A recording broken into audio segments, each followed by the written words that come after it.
Praise the lord. Hallelujah. Praise the lord. Hallelujah. కొంచెం హుషారు చేద్దాం. Praise the lord. హల్లెలూయా. ఇంకొంచెం పాయింట్ పెంచుదాం. Praise the lord. హల్లెలూయా. ఇంకొంచెం పాయింట్ పెంచుదాం. Praise the lord. హల్లెలూయా. దేవుని యొక్క పరిశుద్ధ నామమున కూడి వచ్చిన ప్రతి ఒక్కరికి వందనాలు తెలుపుకుంటూ, దేవుని యొక్క సన్నిధిలో దేవుడు ఈ దినమున మనతో ఏం మాట్లాడుతున్నాడో ఆ మాటలను మనం శ్రద్ధగా ఆలకిద్దాం. దేవుని యొక్క పరిశుద్ధ గ్రంథముల నుంచి ఒక వ్యక్తిని మనం గుర్తు చేసుకుందాం. ఆ వ్యక్తి పేరు సొలొమోన్. ఈ యొక్క వ్యక్తి యొక్క జీవితం గుర్తు చేసుకుంటూ ముందుగా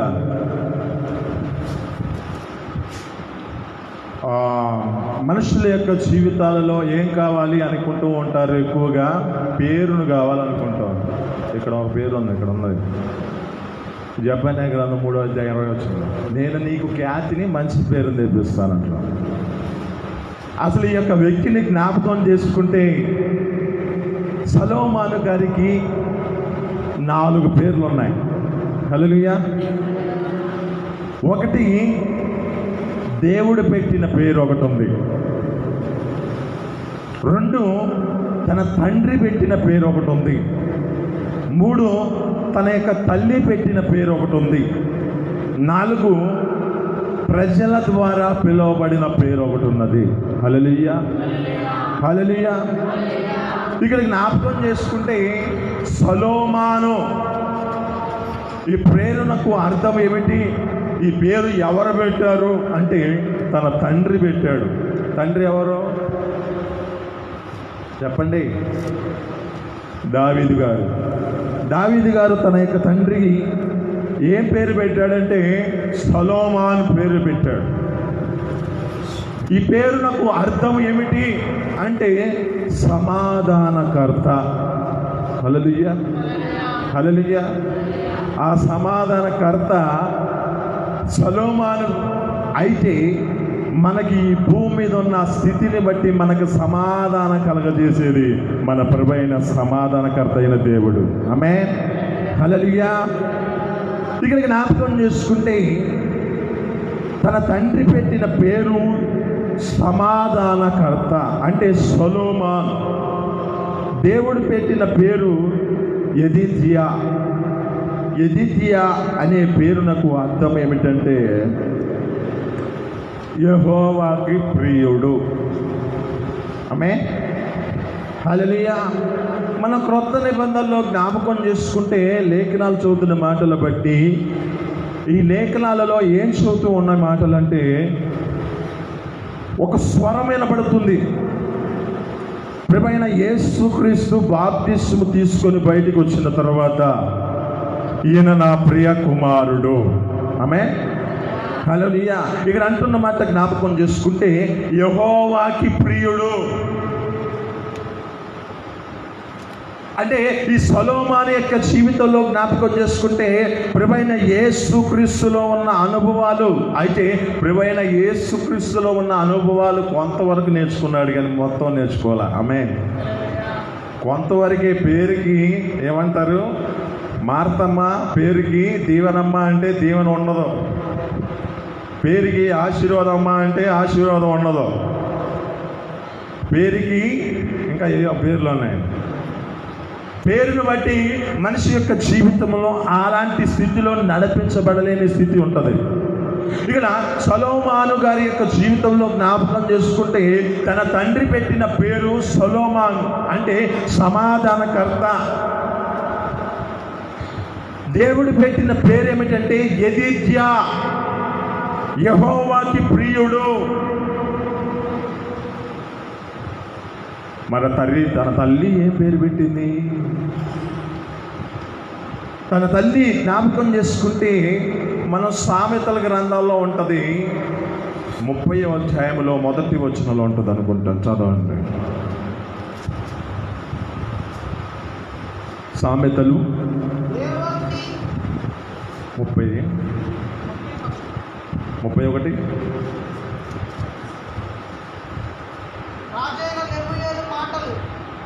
ఎవరు? రాజైన లెమూయేలు మాటలు తన తల్లి తనకి ఉపదేశించింది. అంటే ఇక్కడ ఉన్న మాటలు జ్ఞాపకం చేసుకుంటే తన తల్లి ఏం పేరు పెట్టింది? లెమూయేలు. అంటే దీనికి ఏమిటి అర్థం? ఏమిటి అంటే యెహోవాని హత్తుకొనుట, యెహోవాని హత్తుకొని జీవించుట. ఈ లేఖనాలు బట్టి మనం చదువుతున్న ప్రతి మాట ప్రభువైన యేసుక్రీస్తునకు సాదృశ్యమైనది. మొదటిగా మన ప్రభువైన యేసుక్రీస్తు భూమికి వచ్చిన స్థితి ఎందుకంటే మనకు ఒక సమాధానకరమైన స్థితిని కలగజేయడానికి వచ్చిన దేవుడు ఏం చేశాడంటే, ఆయన ఇక్కడ ఈ సొలొమోను గారి యొక్క జీవితంలో యెదిద్యా అంటే యెహోవాకి ప్రియుడు అంటున్నాడు. అంటే ఈయన నా ప్రియ కుమారుడు అంటే ఎక్కడున్నాడు? ఏ మాట ఉన్నది? ఈ నీతి యావత్తు ఇలా జరగని అని బాప్టిజం తీసుకున్న తర్వాత అతనికి యొక్క జీవితంలో ఈయన నా ప్రియ కుమారుడని ఒక శబ్దం వినబడుతుంది. ఈయన యందు నేను ఆనందించుతున్నాను అంటున్నాడు. ఇక్కడ లెమూయేలు అంటే యెహోవాని హత్తుకొనుట. ప్రభువైన యేసుక్రీస్తు యొక్క జీవితం జ్ఞాపకం చేసుకుంటే ఏ స్థితిలో ఉన్నదంటే ప్రతి విషయంలో ఆయనని హత్తుకొని జీవిస్తూ ఆయన చెప్పిన మాట ప్రకారం జీవించిన వాడు ప్రభువైన యేసుక్రీస్తు. తనకి నిదర్శనం ఏమిటంటే యెషయా గ్రంథం 53:10 ఉంటుంది. అంటే ఆయన యొక్క జీవితం ఎలా మార్చబడిందో, ఆయన స్థితి ఎలాంటిదో, ఎలా నడిపించబడుతున్నాడంటే ఆయన చెప్పిన మాట ప్రకారం తన యొక్క జీవితాన్ని నడిపించుకున్నవాడు మన ప్రభువైన యేసుక్రీస్తు. అయితే ఇక్కడ జ్ఞాపకం చేసుకుంటే మూడవదిగా తన తల్లి పేరు పెట్టింది. మరి నాలుగవదిగా ఏమిటంటే ప్రజలు ఏం పేరు పెట్టారంటే ప్రసంగి. ఆమేన్. ప్రసంగి అంటే మంచి బోధకుడు. హల్లెలూయా. మంచి బోధకుడుగా ఏర్పరచబడిన వాడు సొలొమోను. ఈ సొలొమోను యొక్క జీవితంలో జ్ఞాపకం చేసుకుంటే ప్రజల ద్వారా పేరు పొందుకున్నాడు, తన తల్లి ద్వారా పేరు పొందుకున్నాడు, తన తండ్రి ద్వారా పేరు పొందుకున్నాడు, దేవుడి ద్వారా కూడా పేరు పొందుకున్నవాడిగా ఉన్నాడు. ఆమేన్. హల్లెలూయా. మన జీవితాల్లో కూడా ఈ లోకంలో మనుషుల యొక్క జీవితాలు కూడా అదే స్థితిలో నడిపించబడాలి. హల్లెలూయా. అంటే పేరు పొందుకున్న వారిగా మనం నడిపించబడాలి. పేరు కూడా ఎలాంటి పేర్లు? అరే పనికి మాలోడా ఇట్రా అంటే వాడు పనికి మాలోడు. ఇంకా ఏమున్నాయి కొత్త కొత్త మాటలన్నీ పిలుస్తారు. అంటే ఎందుకు ఈ పేర్లు అంటే వాళ్ళు చేసే క్రియలను బట్టి నేర్చుకుంటున్న నేర్పును బట్టి వారిని ఆ విధమైన స్థితిలో పిలుస్తున్నారు. మరి యొక్క సొలొమోను యొక్క నడకను బట్టి తనకు పేర్లు పిలువబడుతూ ఉన్నాయి. ఈ దినం నీతో మాట్లాడుతున్న మాటలను బట్టి నీ జీవితంలో నీ యొక్క స్థితిని బట్టి ప్రజల ఎదుట నీ పేరు ఎలా ఉంది, ఆ దేవుని ఎదుట నీ పేరు ఎలా ఉంది, నీ తండ్రి నీ తల్లి వద్ద నీ పేరు ఎలా ఉంది? హల్లెలూయా. నా పేరు ప్రభుదాసు అన్న కదా. మరి ఈ పేరు ఎక్కడున్నా అదే పేరు కలిగిన వారిగా నడిపించబడాలి. లేదు అంటే ఇంకొక పేరు వచ్చిందంటే అదేమిటి? తన జీవితంలో చేసే పని బట్టి క్రియలను బట్టి వచ్చే పేరు అది. ఇక్కడ మన జ్ఞాపకం చేసుకుంటే కుర్రాళ్ళందరిలో ఒక్కొక్క పరిస్థితిని బట్టి, ఒక్కొక్క ప్రవర్తన బట్టి ఒక్కొక్క పేరు పెడుతూ ఉంటారు. ఎందుకు వస్తున్నాయి ఈ పేర్లు అంటే, వారు నడిపించబడిన నడకను బట్టి పేర్లు వస్తూ ఉంటాయి. అయితే ఈ దినమున మనతో మాట్లాడుతున్న మాటలను బట్టి సొలొమోను గారికి 4 పేర్లు ఉన్నాయి.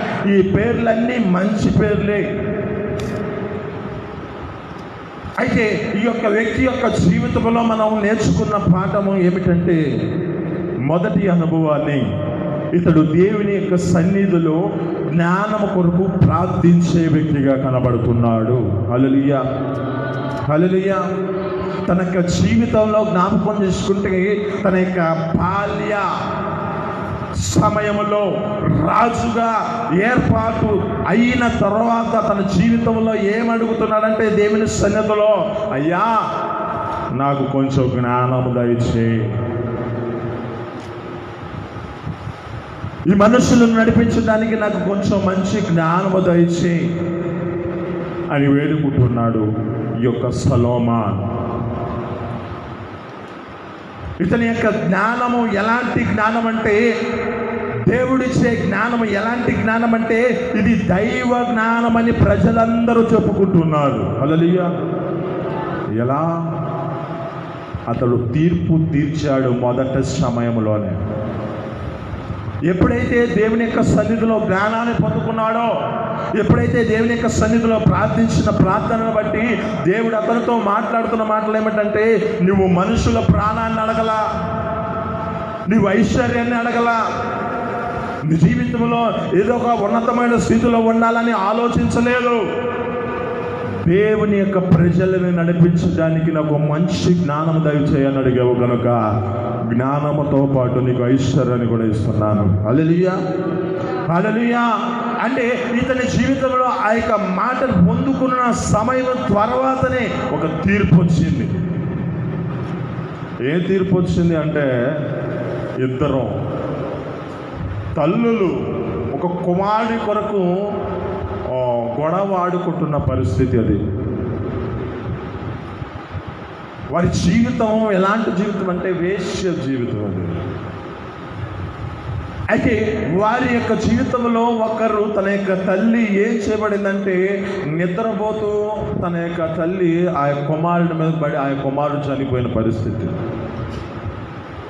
అయితే ఈ యొక్క చనిపోయిన వాడిని తీసుకెళ్ళి బ్రతికున్న వాడి దగ్గర పెట్టేసి, ఆ బ్రతికున్న వాడిని తీసుకొచ్చుకొని తన పక్కలో ఉంచుకుంది.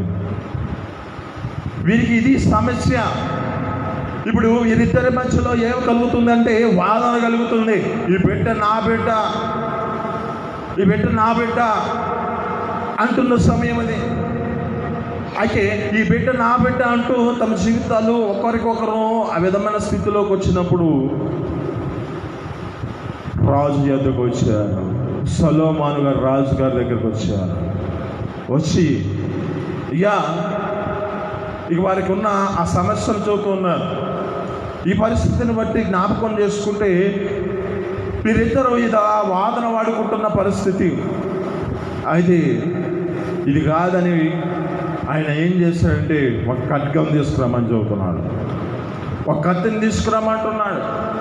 తీసుకొచ్చి అది వారికి ఉన్న ఆ బిడ్డను తీసుకొచ్చి 2 ముక్కలుగా చేసి, కొంచెం ఆమెకి కొంచెం ఈమెకి ఇచ్చేసాడు. ఇప్పుడు కన్న తల్లి ఏం చేసిందంటే, తరుక్కుపోయి తన పేగులు తన జీవితంలో తనకు బాధ కలిగి, నా కుమారుడు ఎక్కడైనా బ్రతికితే నాకు చాలు, సంతోషమే అని చెప్పి కుమారుని గురించి నాకేమైనా బాధ లేదు, ఆ యొక్క తల్లికి ఇచ్చేసేది అని చెప్పి. ఎప్పుడైతే ఈ యొక్క తీర్పులో జ్ఞాపకం చేసుకుంటే, ఎప్పుడైతే దీన్ని గ్రహించిన వాడు సొలొమోను గారు ఏం చేశారంటే, తన తల్లిని గ్రహించి తన కుమారుడిని ఆ యొక్క వ్యక్తికి ఇచ్చేశాడు. ఆమేన్, హల్లెలూయా. ఇది చూసిన వారు అనుకుంటున్నారు, అక్కడ చూస్తే మాట, ఆయనకి భయపడి దైవ జ్ఞానము పొందుకున్నవాడని వారి జీవితాలలో భయపడుతూ నడిపించబడుతున్నారు. హల్లెలూయా. ఇది ఎలాంటి జ్ఞానం అంటే దేవుడిచ్చిన జ్ఞానమును కలుపు కనుక, ఆ దైవ జ్ఞానం కనుక, ఆ దేవుని యొక్క సన్నిధిలో ఆ దైవ జ్ఞానాన్ని పొందుకున్నాడు కనుకనే ఆ దేవుని ఎదుట తన జీవితంలో జ్ఞాపకం చేసుకుంటే ఆ తీర్పును తీర్చడానికి అలాంటి జ్ఞానం అనుగ్రహించాడు. అయితే మన జీవితాల్లో జ్ఞాపకం చేసుకుంటే ఈ మొదటి అనుభవంలో ఇతని జీవితం ప్రార్థించేవాడు, జ్ఞానాన్ని పొందుకున్నవాడిగా మార్చబడ్డాడు. రెండవ అనుభవం ఏమిటంటే ఇతని జీవితంలో జ్ఞాపకం చేసుకుంటే అద్భుతమైన దేవాలయమును నిర్మాణము చేయడానికి ఏర్పరచబడ్డవాడు.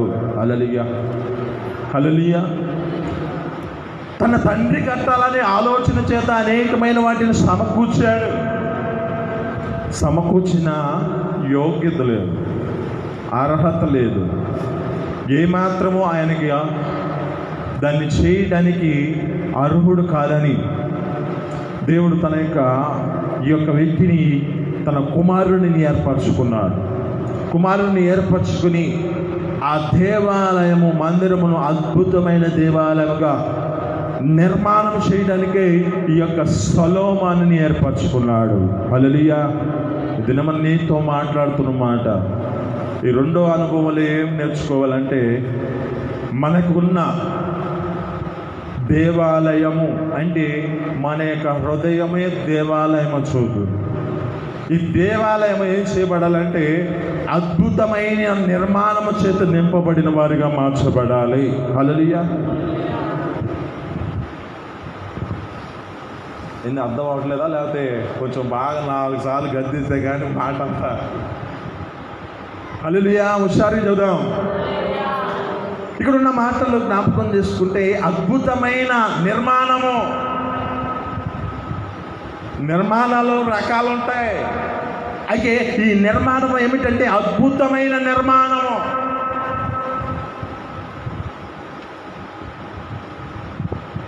ఈ నిర్మాణం ఏం చేయబడాలంటే అద్భుతముగా కట్టబడాలి. పేరుకి ఆలయం అంటే చెప్పిపోదు. పేరుకి ఈ ఆలయం అని మనం నడిపించబడుతున్న స్థితిలో ఉంటే సరిపోదు. ఈ ఆలయంలో దేవుని యొక్క పరిశుద్ధమైన దేవుడు ఉండాలి. హల్లెలూయా. ఉండాలా లేదా? ఉండాలి. ఈ ఆలయం ఎందుకంటే దేవుని యొక్క ఆలయమై ఉన్నది కనుక ఈ ఆలయము మనం పరిశుద్ధమైన ఆలయముగా మనం మార్చబడ్డాం. మొదటి కొరింథీయులకు రాసిన పత్రిక 3వ అధ్యాయం 16వ వచనం. మొదటి కొరింథీయులకు రాసిన పత్రిక 3వ అధ్యాయం 16వ వచనం.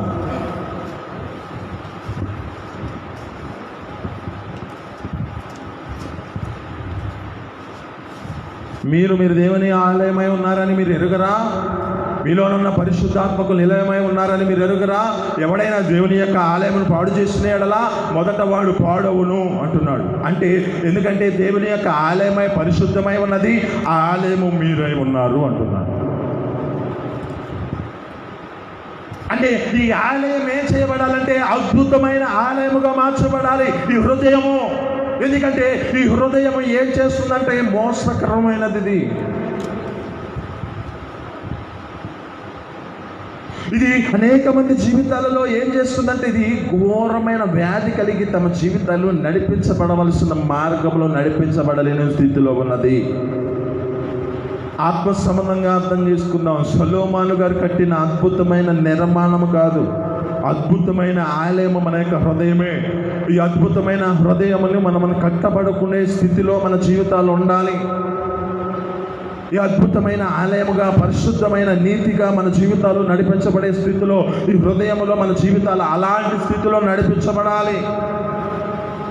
ఆమేన్. హల్లెలూయా. ఎందుకంటే ఈ ఆలయము మనమై ఉన్నాం. ఈ ఆలయం నిర్మాణం మన యొక్క జీవితాలలో నిర్మించుకునేవారు మనమై ఉన్నాం.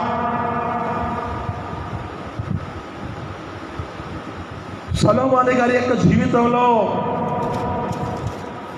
ఒక ప్రత్యేకమైన స్థితిలో తనని ఏర్పరచుకున్నాడే, అతన్ని ఎన్నుకున్నటువంటి దాన్ని బట్టి జ్ఞాపకం చేసుకుంటే అతని యొక్క స్థితిని బట్టి దేవుని యొక్క ఆలయమును ప్రారంభించి నడిపిస్తూ అద్భుతమైన ఆలయముగా కడుతూ ఉన్నాడు. ఆమేన్. హల్లెలూయా. మూడవదిగా జ్ఞాపకం చేసుకుంటే ప్రపంచ ప్రదేశాలు మొత్తం పేరు ప్రఖ్యాతి పొందుకున్న వాడిగా మార్చబడ్డాడు. హల్లెలూయా. దాన్ని చూడడానికంట ఒక రాణి వచ్చిందంట ఆ ప్రాంతానికి. ఇది నీతో మాట్లాడుతున్న మాటలు ఏమిటంటే, మూడవ అనుభవం ఏమిటంటే, ఈ ప్రపంచం మొత్తము ఏ స్థితిలోనికి రావాలంటే, ఈ భూమి మీద మనం పరలోక రాజ్యాన్ని తీసుకొచ్చి ఆ రాజ్యములో అనేక మంది చూసే విధంగా మార్చబడాలి. హల్లెలూయా, హల్లెలూయా. ఎందుకంటే ఈ లోకంలో పేరులు ప్రఖ్యాతులు కొంతవరకే ఉంటాయి. నడిపించబడిన నడకను బట్టి, వారు నడిచే నడకను బట్టి కొంతవరకు నడిపించబడుతుంది. అదే పరలోక రాజ్యములో ఆ రాజ్యాన్ని మనం దేవుని ఎదురు తీసుకొచ్చామంటే మన పేరు నిత్యము ఆయన జీవ గ్రంథంలో క్రొత్త పేరుతో నిర్మిస్తూ ఉన్నాడు. కనుక ఈ క్రొత్త పేరు ఈ ప్రదేశంలో మన జీవితాలు ఏం చేయబడాలంటే దేవుని యొక్క రాజ్యాన్ని ప్రఖ్యాతి, ప్రపంచ శాంతి, ప్రపంచ అంతా. అందుకే అంటాడు, సర్వలోకమునకు వెళ్ళి సువార్తను ప్రకటించండి. సువార్తను ప్రకటించడం అంటే ఏదో కాదు, ఆరాధిస్తే చాలు దేవుని యొక్క రాజ్యం అక్కడ ఏర్పడుతుంది. హల్లెలూయా. ఆరాధిస్తే చాలు దేవుని యొక్క రాజ్యం అక్కడికి వస్తుంది. ఎప్పుడైతే ఈ రాజ్యం వస్తుందో ఇది అంతా పేరు ప్రఖ్యాతులుగాంచిన ప్రపంచమంతా వ్యాప్తి చెందుతుంది. హల్లెలూయా. మరి ఇంతవరకు బాగానే ఉన్నాడు. మరి దేవుని యొక్క రాజ్యములో మంచి పేరు పొందుకున్నాడు. దేవుని యొక్క ఆలయముగా కట్టబడుచున్నాడు. దేవుని ఎదుట జ్ఞానాన్ని పొందుకొని దైవ జ్ఞానము కలిగిన వాడిగా పేరు పొందుకున్నాడు. మరి ఇతని జీవితంలో జ్ఞాపకం చేసుకుంటే 3 అనుభవాలు. మరలా దేవుని యొక్క ఆజ్ఞను ధిక్కరించాడు. ఎలా ధిక్కరించాడు జ్ఞాపకం చేసుకుంటే, ఇతని స్థితి ఇశ్రాయేలు ప్రజల మీదుగా నడిపించబడుతున్న వాడు కదా. ఇశ్రాయేలు ప్రజలతో ఒక మాట చెబుతూ ఉంటాడు, మీరు అన్య వారిని, అన్య స్త్రీలను వివాహం చేసుకోకూడదు, వివాహం చేసుకోకూడదు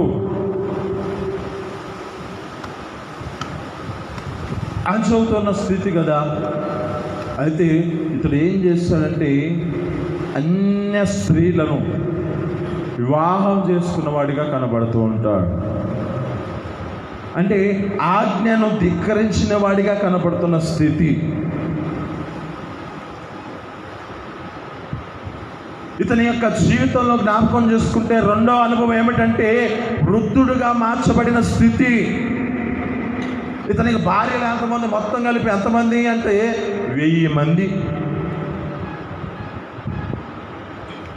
1000 మంది ఏం చేశారంటే వీరి యొక్క జీవితాల్లో జ్ఞాపకం చేసుకుంటే ఇతడు ఒక వృద్ధాప్యమునకు వచ్చినప్పుడు హృదయం అంతా మార్చబడి ఏ పరిస్థితికి వచ్చిందంటే తన యొక్క హృదయాన్ని తిప్పివేశారంట. ఎక్కడికి తిప్పేశారు?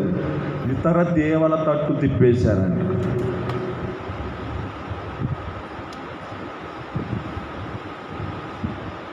ఇతర దేవుల తట్టు తిప్పడానికి ఇతడు ఏ స్థితిలో ఉన్నవాడు? ఇశ్రాయేలు ప్రజల మీద రాజుగా ఉన్నవాడే, పేరు ప్రఖ్యాతి పొందుకున్న ఒక దావీదు యొక్క కుమారుడే. దావీదు మంచి హృదయం కలిగిన వాడు. అసలు అక్కడ జ్ఞాపకం చేసుకుంటే దావీదు గారి గురించి అనేక ప్రాంతాల్లో అంటారు, దావీదు వలె ఇతని యొక్క హృదయము సరిగా లేదు, దావీదు వలె ఇలాగ యథార్థమైన హృదయాన్ని కలిగి లేడు అంటూ సంబోధిస్తూ ఉంటుంది. అంటే దావీదు వలె ఇతని జీవితం నడిపించబడలేని పరిస్థితుల్లో నడిపించబడి ఒక వృద్ధాప్యమునకు వచ్చినప్పుడు ఏం చేయబడిందంటే తన భార్యలు ఇతర దేవుల తట్టు త్రిప్పివేశారు.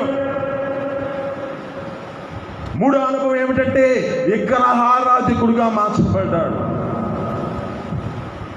బలిపీఠాలు కట్టించాడంట. బలిపీఠాలను కట్టించి విగ్రహాలకు పూజ చేసేవాడిగా మార్చబడిన స్థితి. దేవుని సన్నిధిలో పిలువబడుతున్న వాడే, దేవుని యొక్క జ్ఞానాన్ని పొందుకున్నవాడే, దేవుని యొక్క ఆలయాన్ని నిర్మించడానికి యోగ్యుడిగా మార్చబడ్డవాడే, ప్రపంచమంతటా పేరు ప్రఖ్యాతులు పొందుకున్న వాడే మరి ఈ స్థితికి ఎందుకు వచ్చాడు? ఈ స్థితికి ఎందుకు వెళ్ళాడు? లోక స్నేహం, లోకంలో ఉన్నదాన్ని తన జీవితంలోకి తీసుకొచ్చుకొని తన జీవితంలో ఏ పరిస్థితికి వచ్చిందంటే ఆ లోకంలో ఉన్న స్నేహం ఏం చేసిందంటే, ఒక మాట చదువుకుందాం. ఇశ్రాయేలు ప్రజల యొక్క జీవితాలు ఏ విధమైన స్థితికి వచ్చినాయో. కీర్తనలు 106వ అధ్యాయము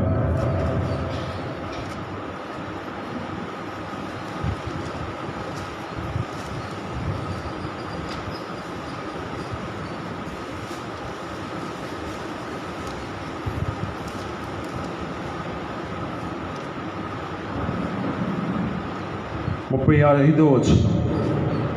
కీర్తనలు 106వ అధ్యాయం 35వ వచనం. అన్య జనులతో సావాసము చేసి వారి క్రియలు నేర్చుకునిరి, వారి విగ్రహాలకు పూజ చేసిరి. అవి ఏం చేయబడ్డాయి? ఉరిగా మార్చబడ్డాయి. ఇతని స్థితి దేవుని సన్నిధిలో మంచి దైవ జ్ఞానాన్ని పొందుకున్న వ్యక్తే, దేవుని ఆలయాన్ని నిర్మించడానికి ఒక ప్రత్యేకమైన వాడిగా ఏర్పరచబడిన వాడే. ఇంత స్థితిలో ఉన్నా కూడా దేవుని యొక్క సన్నిధిలో దేవుని యొక్క ఆజ్ఞను ధిక్కరించి ఇతర దేవుల తట్టు తిరగడానికి కారణం ఏమిటంటే వారి యొక్క సావాసంలో నిలబడి వారి క్రియలు నేర్చుకున్నాడు. మరి మీరు దేవుని యొక్క సన్నిధిలోకి వచ్చిన నీ జీవితంలో దేవుని యొక్క సన్నిధిలో పేరు పెట్టి నీ యొక్క ప్రత్యేకమైన పేరు పిలుచుకున్నాడు. రక్షణ పొందుకొని ఉండగా నీ జీవితంలో ఒక కొత్త పేరు నీకు ఇచ్చి ఉన్నాడు. ఆ ఇచ్చిన పేరును బట్టి నువ్వు జీవించగలుగుతున్నావా? లేక ఆ మార్గాన్ని విడిచిపెడుతున్న పరిస్థితిలో నీ జీవితం ఉన్నదేమో. ఇతని జీవితంలో జ్ఞాపకం చేసుకుంటే ఆజ్ఞను ధిక్కరించాడు. రెండవది, తన జీవితంలో వృద్ధాప్యమందు ఇతర దేవతల తట్టు తన యొక్క హృదయం తిప్పబడింది. మూడవది, విగ్రహారాధికుడుగా మార్చబడి బలిపీఠాలన్నిటిని కట్టి అతను పూజించేవాడిగా అనేకమైన ఇతర దేవతలు తన యొక్క హృదయాన్ని నింపుకున్నాడు. ఉరిగా మార్చబడింది. మరలా 3 అనుభవాలు నేర్చుకుందాం. ముందు 3 అనుభవాలు నేర్పించా, ఇప్పుడు 3 అనుభవాలు నేర్చుకున్నాం. ఇంకొక 3. ఆమె హల్లెలూయా. 1, దేవుని యొక్క జ్ఞానాన్ని పొందుకున్నాడు ప్రార్థించేవాడిగా.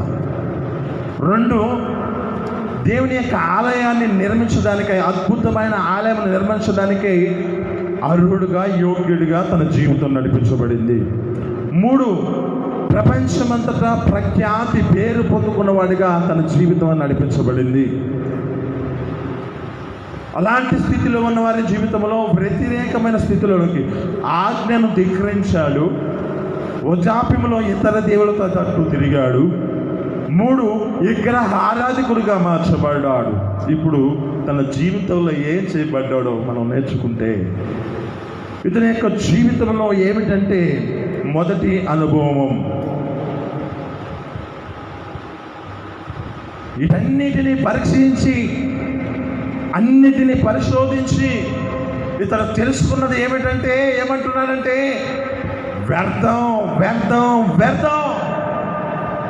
ఈ లోకములో ఉన్నది ప్రతిదీ వ్యర్థమే అని చెబుతున్నాడు. ఆమేన్, హల్లెలూయా. అవును, ఈ లోకంలో ఉన్న ప్రతిదీ వ్యర్థమే. ఈ లోకంలో ఉన్న ప్రతిదీ వ్యర్థమే. అక్కడ జ్ఞాపకం చేసుకుంటే అతని జీవితంలో ఏం చేయబడిందంటే, తన యొక్క స్థితి, తన యొక్క హృదయం ఎలాంటిదంటే, దేనిని చూసి ఆ కన్నులకు ఏది ఆశించాలనుకుంటున్నాడో వాటన్నిటిని ఆస్వాదించాడు, కానీ తన జీవితంలో సంతోషం లేదు.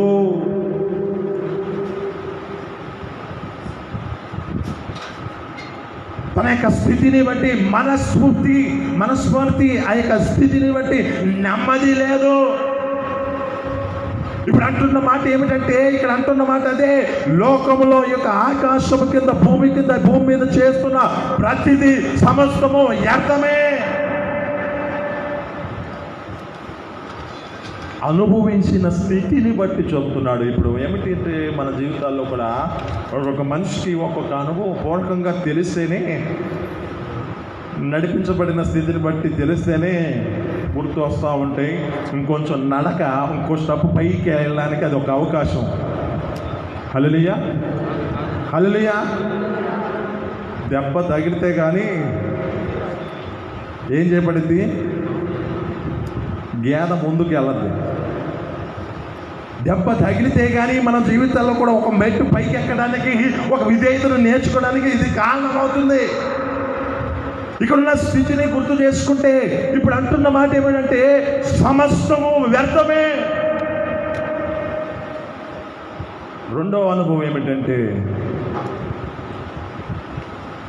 మానవ కోటికి ఒక విధి. ఏమిది అంటే, దేవుని యందు భయభక్తులు కలిగి నడిపించబడంటే మానవ కోటికి, అది జీవ కోటికి వారి జీవితాలలో ఇదొక విధి. అంటే ఏం చేయబడాలని అంటున్నాడు అంటే, దేవుని యందు భయభక్తులు కలిగి ఉండటం మంచిది. దేవుని యందు భయభక్తులు కలిగి నడిపించబడితేనే మేలు. మన సామెతల్లో జ్ఞాపకం చేసుకుంటే అక్కడక్కడ ఉంటాడు. అక్కడ ఆ యొక్క సామెతల్లో ఎక్కువ శాతం కనబడుతూ ఉంటాయి. యెహోవా యందు భయభక్తులు కలిగిన వాడికి జ్ఞానం కలుగుతుంది. యెహోవా యందు భయభక్తులు కలిగిన వారి జీవితంలో అది దీర్ఘాయువునకు కారణము. యెహోవా యందు భయభక్తులు కలిగిన వారి జీవితంలో సంతోషముతో నింపుతాడు. ఇవన్నీ జ్ఞాపకం చేసుకుంటే ఏమంటున్నాడంటే, ఇప్పుడు సామెతల గ్రంథంలో జ్ఞాపకం చేసుకుంటే, అంటే ప్రసంగి గ్రంథంలో అన్న మాట ఏమిటంటే, సమస్తము వ్యర్థమే. ఇప్పుడు సామెతల్లోకి వచ్చి ఏమంటున్నాడంటే, ఇప్పుడు అంటున్న మాట, మానవ కోటికి ఇది ఒక విధి. ఏ విధి? భయభక్తులు కలిగి నడిపించబడటం మన యొక్క జీవితాలలో ఇది ఒక విధి. ఇది ఒక మన జీవితాలలో ఈ స్థితిలో బట్టి నడిపించబడితేనే మనకి ఇది ఒక మేలు. ప్రసంగి గ్రంథంలో 12వ అధ్యాయంలో జ్ఞాపకం చేసుకుంటే మొదటి వచనంలో అంటాడు.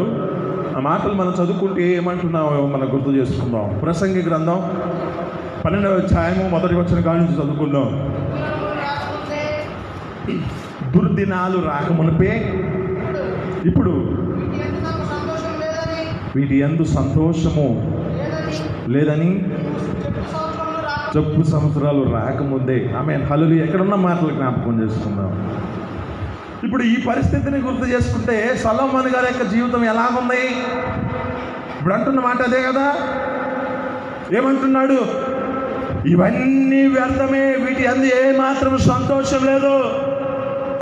ఈ సమస్తము వ్యర్థమే, వీటి అందు ఏమాత్రం మన జీవితాలలో మేలుకరమైన స్థితి లేదు అని చెప్పి స్తోతున్నాడు ఇక్కడ.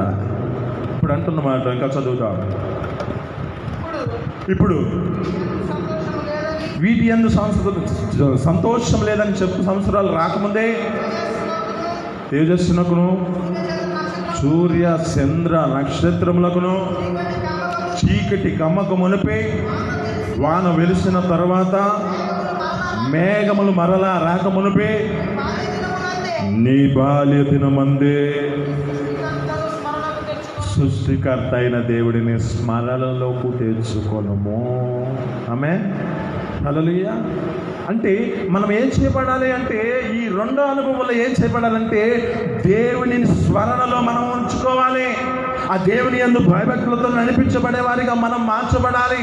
ఆయన స్మరణలో మన జీవితాలు నడిపించబడాలి. కానీ ఆయన స్మరణను మర్చిపోయామంటే మన జీవితంలో జీవం ఉండదు.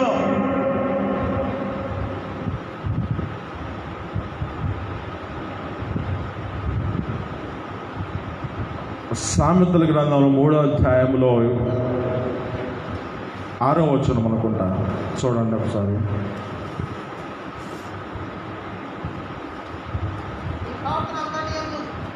నీ ప్రవర్తన అంటే అంతటి యందు ఆయన అధికారానికి ఒప్పుకొనుము. అప్పుడు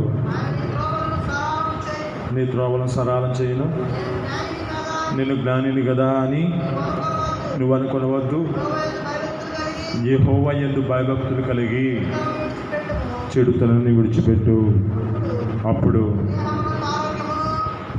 నీ దేహానికి ఏం కలుగుతుంది? ఆరోగ్యం కలుగుతుంది. తర్వాత సత్తువ కలుగుతుంది. ఆమేన్, హల్లెలూయా. ఇది ఎలా కలుగుతుంది?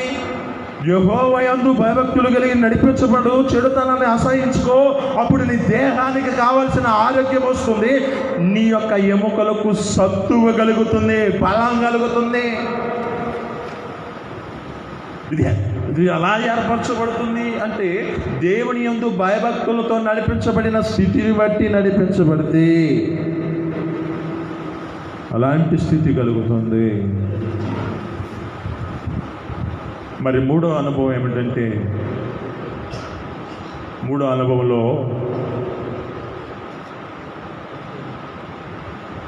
పశ్చాత్తాపం కలగాలి.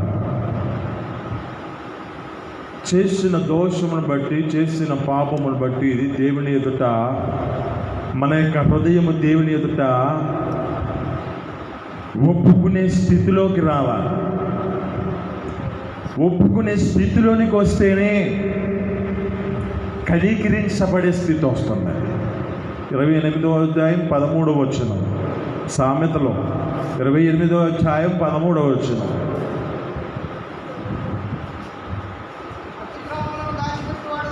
అతిక్రమంలో దాచిపెట్టువాడు వర్ధిల్లడు, వాటిని ఒప్పుకొని విడిచిపెట్టువాడు కనికరించబడతాడు.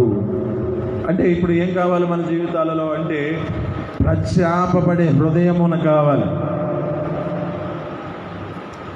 ఎలా నడిపించబడుతున్న స్థితిలో ఉన్నారంట యోనా యొక్క నినివే పట్టణస్థులు దుష్టత్వం చేత నింపబడ్డారంట, దుర్మార్గం చేత నింపబడ్డారంట. ఇక వారి క్రియలను చూస్తే ఏమనుకున్నాడంటే దేవుడు కలిసి యోనా గారితో చెబుతున్నాడు, వారి స్థితి గుర్తు చేస్తున్నా, పోయి వారికి ప్రకటన చేయి. వారి జీవితం ఈ విధమైన స్థితిలో నడిపించబడ్డారు, ఇక నిర్మలం చేయాలని ఆలోచన చేత ఆ స్థితిలో వ్యక్తులతో మాట్లాడాలని ఆలోచన కలిగి ఉన్న స్థితి అది. మరి అయ్యగారేమో ఏం చేశాడంటే నినివే పట్టణానికి వెళ్ళమంటే తర్షీషు పట్టణానికి వెళ్ళిన వాడు ఏం చేశాడంటే అతని స్థితిని కూడా గుర్తు చేసుకుంటే అతడు కూడా పశ్చాత్తాపపడిన హృదయమే. హల్లెలూయా. ఎక్కడ ఒక చేప కడుపులో తన జీవితంలో ప్రార్థన చేస్తున్నాడు. ప్రార్థన చేసిన దేవుడు ఆలకించి తనను కనికరించి మరలా భూమి మీద వేయగా పోయేప్పుడు కృతజ్ఞుడై ఏ ప్రాంతానికి ప్రకటన చేయాలో ఆ ప్రాంతం అంతటా ప్రకటన చేశాడు. హల్లెలూయా. ఎప్పుడైతే ప్రకటన చేశాడో రాజు సైతం అక్కడ ఏం చేశారు? సింహాసనాన్ని విడిచిపెట్టేసి గోన పట్ట ధరించుకొని బూడిద రాసుకొని ఆ బూడిదలో కూర్చొని ఉపవాసం ఉండడానికి అతడు తనను తాను తగ్గించుకొని వారి జీవితాలలో అక్కడ ఉన్న ప్రజలందరూ దేవుని సన్నిధిలో ప్రార్థించేవారుగా మార్చబడ్డారు. వీరు ప్రార్థన చేసిన ప్రార్థన బట్టి చేయవలసిన కీడు రాకుండా దేవుడు వారి జీవితాలలో పశ్చాత్తాపపడి హృదయములు చేసి ఆ యొక్క వ్యక్తి కనికరించి యోనాగారు అంటున్నాడు, అయ్యా నువ్వు కరుణామూర్తివి, వాత్సల్య పూర్ణుడు అని నాకు తెలుసయ్యా, తెలుసు నువ్వు ఏదో చేస్తావని తెలిసి నేను వెళ్ళలేదన్నట్టుగా ఉంది ఆయన పైన.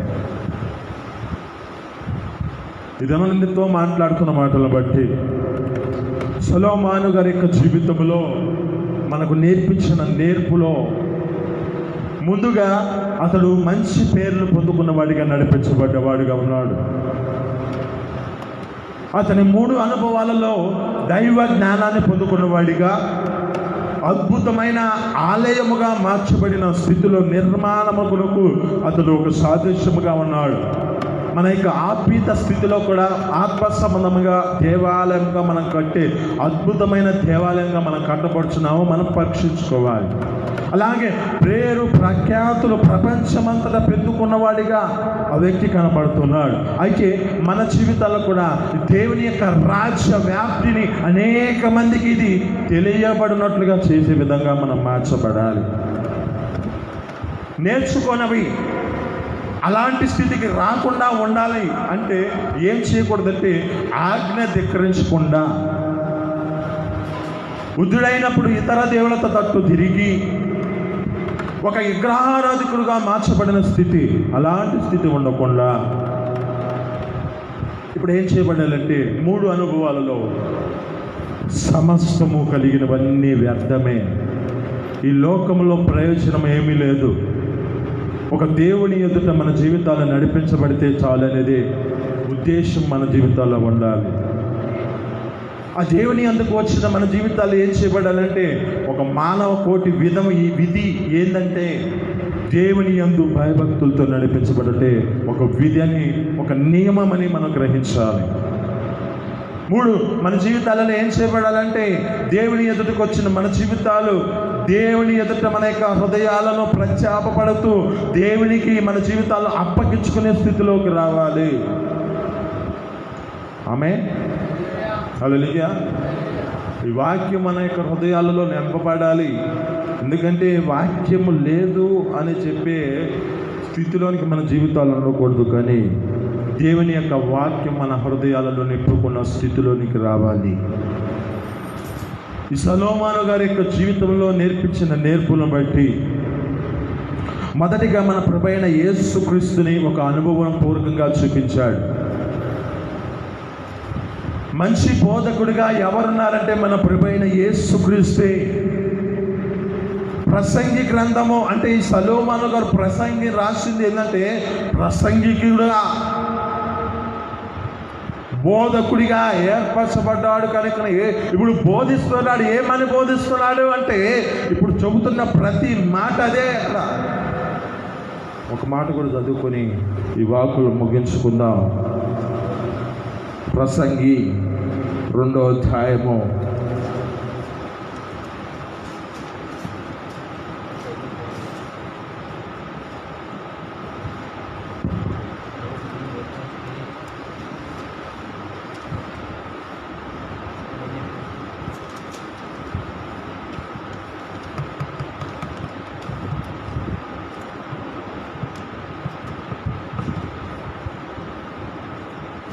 2వ అధ్యాయం 26వ వచనం, 25వ వచనం, 26. ఏలయనగా దైవ దృష్టికి మంచివాడిగా నుండి వానికి దేవుని జ్ఞానమును తెలివిని ఆనందమును అనుగ్రహించును. అయితే దైవ దృష్టికి ఇష్టడు వానికి ఇచ్చుటకై ప్రయాసపడు పోగు చేయు పనిని ఆయన పాపాత్ములకు నిర్ణయించాను. ఇది కూడా వ్యర్థమే, ఒక గాలికి ప్రయాసపడినట్లుగా ఉన్నది. అంటే ఇక్కడున్న మాటల్లో గుర్తు చేసుకుంటే దైవ దృష్టికి మంచివాడిగా పిలువబడుతున్న వానికి దేవుడు జ్ఞానమును, తెలివిని, ఆనందాన్ని అనుగ్రహిస్తున్నాడు. అయితే దైవ దృష్టికి ఇష్టుడు అగు వానికి ఇచ్చటకై ప్రయాసపడు పోగు చేయు పనిని ఆయన పాపాత్ములకు నిర్ణయించాడు. ఇదేంది? ఎందుకు నిర్ణయించబడింది? ఎందుకు ఇది స్థితికి వెళ్ళిపోయింది అంటే నడకలో మార్పు వచ్చింది. నడకలో మార్పు వచ్చిన దాన్ని బట్టి వారు ప్రయాసపడిన పని ఎవరికి వెళ్ళింది? అన్యజనులు, అన్య స్త్రీలకి తాము చేసిన యొక్క పని అంతా వారి వశమైపోయిన స్థితిలోకి వచ్చింది. ఇక్కడ అంటున్న మాటలో చాలా శ్రద్ధగా వీటిని గుర్తు చేసుకుంటే, అంటే ఇక్కడ చెబుతున్న మాట ఏమిటంటే దేవుని సన్నిధిలో ఇష్టమైన దైవ దృష్టికి మంచివాడిగా పిలువబడుతున్న వాడికి జ్ఞానము, తెలివి, ఆనందం ఇస్తున్నాడు కానీ దీనిని కాపాడుకున్న స్థితిలో నడిపించబడలేని పరిస్థితి. దేవుడు మంచి వాళ్ళకి, ఇష్టడైన వానికి దాచిపుచ్చినవని ఎవరికి అయిపోతున్నాయి అంటే పాపాత్ముని చేతిలోకి వెళ్ళిపోతున్నాయంట. మరి జాగ్రత్త. ఈ మాటలు మీ వెనుకలు దీవించి ఫలించునుగాక.